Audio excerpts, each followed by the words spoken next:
એપ્રિલના અંતમાં ઉનાળો બન્યો આકરો. 29 એપ્રિલ સુધી ગરમીનું યલો એલર્ટ. આગામી દિવસોમાં વધશે તાપનું ટોર્ચર. વેસ્ટર્ન ડિસ્ટર્બન્સની અસર ઓછી થતાં અને પશ્ચિમ દિશાથી ફૂંકાતા સૂકા પવનોને લીધે રાજ્યમાં આકરી ગરમી પડી રહી છે. હવામાન વિભાગે સ્પષ્ટ ચેતવણી આપી છે કે આગામી 24 કલાકમાં તાપમાનમાં હજુ 2 થી 3 ડિગ્રીનો વધારો થઈ શકે.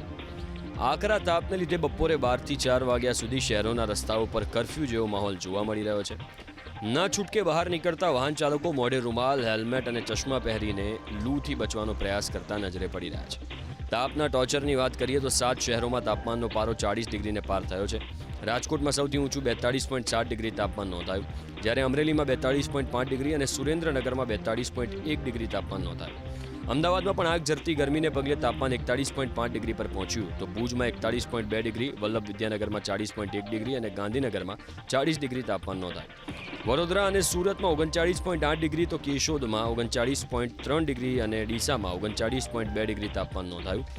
આગામી 26 એપ્રિલે રાજ્યમાં સ્થાનિક સ્વરાજ્યની ચૂંટણીનું મતદાન થવાનું છે, ત્યારે હવામાન વિભાગ મુજબ 26 એપ્રિલે વાતાવરણ એકદમ શુષ્ક રહેશે અને તાપમાનનો પારો 40 થી 43 ડિગ્રી વચ્ચે રહેવાની શક્યતા છે.